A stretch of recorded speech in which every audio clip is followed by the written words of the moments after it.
Kalau ini dia lakukan selama 10 tahun, sama dengan 10 tahun dia tidak sholat.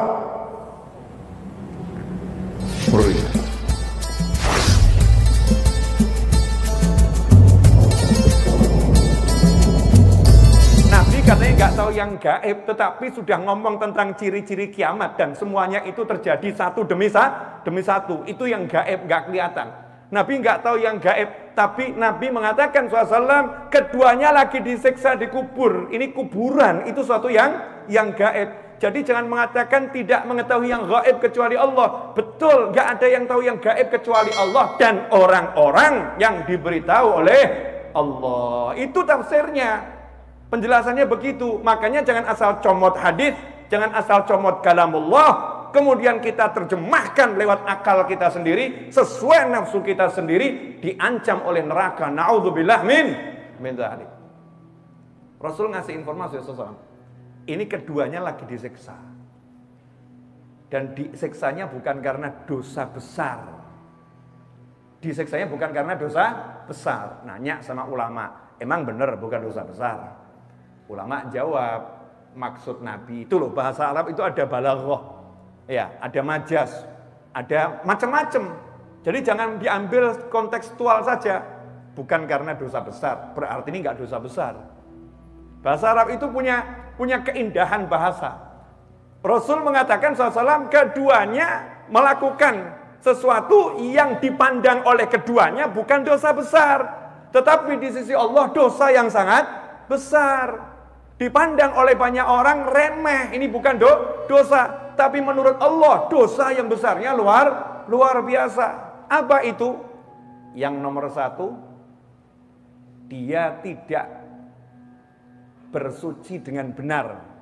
Ini hasil dari syarah ya, bukan dari terjemahan hadisnya. Biar jelas itu. Yang satu tidak bersuci dengan benar ketika dia buang air kecil. Ketika buang air kecil tidak bersuci dengan benar. Yang satu lagi, yamshi bin namimah, suka jalan memperbincangkan keburukan orang lain demi mengadu domba antara dua orang atau lebih. Jadi misal ada fulan pergi ke rumahnya si A, ngomong kepada si A, si B itu ya, kalau di belakang kamu ngomongnya begini, padahal B nggak ngomong begitu. Dari rumah si A dia pergi ke rumah si B. Kamu nggak tahu ya, si A itu kalau di belakang kamu, gunjing kamu terus. Ngomongin keburukan kamu, di depan kamu aja kelihatannya manis. Sehingga si B mulai ragu terhadap si A mulai ragu terhadap si B. Kemudian mulai muncul benih kebencian. Akhirnya lebih-lebih jadi saling bermusuhan. Buat yang ngomong dianggap ini bukan zina, aku kan nggak zina. Aku kan nggak zina, aku kan nggak korupsi, aku kan nggak mencuri. Aku kan tidak menodai kehormatan orang lain. Aku tidak. Cuman lisan kok kecil. Tuh, yang zina itu dosa besar. Zina, mencuri itu dosa besar. Ini cuman mulut saya pakai. Di kepalanya begitu, namimah, mengadu domba. Apa komentar Nabi SAW? Keduanya disiksa lantaran itu. Ini sekarang yang sering terjadi, mohon maaf, afwan. Saya ini kan bisa dikatakan sopir. Hidup saya di jalanan. Dan kalau kita masuk satu tempat untuk istirahat, biasanya kan mampir ke toilet. Nah, di toilet ini kalau kita nggak tahu ilmunya, bisa jadi sholat kita nggak ada yang sah itu. Kenapa? Karena biasanya di toilet itu ada ember ditaruh di bawah. Embernya diisi air. Sampingnya ember itu kloset. Coba bayangkan, apa ada orang kemudian buang air seni di kloset, airnya nggak ciprat ke ember. Udah jelas embernya kecil di bawah, di samping kloset. Kemudian setelah itu kita bersuci pakai air itu. Masya Allah, namanya kita bisa menebar najis demi najis. Dan lain sebagainya. Coba kita lihat kondisi toilet itu. Kalau kita punya ilmu aman. Kalau nggak punya ilmu, Masya Allah. Toilet orangnya buang hajat dengan berdiri. Alhamdulillah sampai hari ini saya nggak bisa itu. Kalau di mal-mal atau di toilet-toilet internasional itu kan ada bentuknya agak panjang ke atas gitu ya. Kemudian buka, mohon maaf nih harus dijelaskan. Krek. Ya, berjajar 5 laki-laki itu. Ya. Satu begini, satu begitu ya. Dilarang saling menoleh kan. Masing-masing khusyuk, diam semuanya. Khusyuk. Saya biasanya cuma lewat masuk ke kamar mandi. Nah itu kalau sampai kemudian nyiprat ke celana, celananya setelah itu dia ke musola buat sholat, sholatnya nggak sah. Kalau ini dia lakukan selama 10 tahun, sama dengan 10 tahun dia tidak sholat. Ngeri. Makanya ilmu tentang memahami najis ini penting. Seringkali orang belajar ke langit, muka syafah, saya bisa kasyaf, lihat jin, lihat malaikat, tapi najis gak paham. Itu bukan lihat malaikat, itu ditipu setan matanya. Matanya ditipu sama setan, gak paham najis. Anak-anak kita gak ngerti najis itu apa, gak ngerti. Anak-anak kita berlumuran najis, kita gak paham. Karena kita sendiri gak ngerti najis itu apa.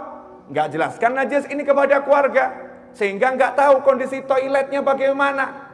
Di dalam toilet, di dalam kamar mandi dikasih keset. Kesetnya dekat sama toilet. Ketika dia buang hajat, kemudian dia siram.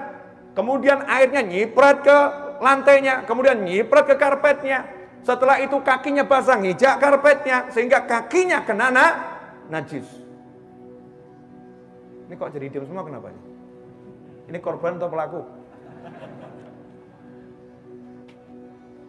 Ini pelajaran penting. Sampai Nabi mengingatkan, keduanya tidak disiksa lantaran dosa besar menurut keduanya. Artinya yang satu ini nggak punya keburukan loh. Nabi nggak bilang yang satu ini suka ghibah, enggak. Nabi nggak bilang yang satu ini suka namimah, enggak. Nabi nggak bilang yang satu ini suka bohong, enggak. Nabi nggak bilang yang satu ini suka maksiat, enggak. Cuman satu loh, satu hal. Tapi satu hal ini fatal. Karena gara-gara satu hal ini semua sholatnya bisa nggak sah. Yaitu dia kalau buang hajat, buang air seni, dia tidak tuntaskan. Sehingga masih tersisa di alatnya, ketika dia pakai celananya nanti netes. Netes di situ dia pakai untuk sholat. Masya Allah. Dan yang satu lagi mengartikan, menerjemahkan, ketika buang hajat tidak ditutup. Saya ini sopir. Seringkali melihat karena alasan darurat buang hajat di pinggir jalan. Di pinggir jalan, tapi ya tutupilah gitu. Bukan jadi pameran, Masya Allah, seperti di museum. Siapa yang mau lihat punya kamu gitu kan ya. Tapi gak boleh ini oleh Allah Ta'ala, gak boleh oleh Nabi Muhammad SAW. Meskipun kamu di tengah padang Sahara sendiri, gak ada orang lain. Jangan mengatakan gak ada orang kok. Ya menurut kamu, malaikat jijik lihat kamu, jin-jin jijik lihat kamu, kecuali yang suka. Berarti yang jelek ini yang suka. Nempel tuh nanti yang jelek-jelek. Naudzubillah min dzalik. Jazakumullah khair atas subscribe, like, dan komen Anda.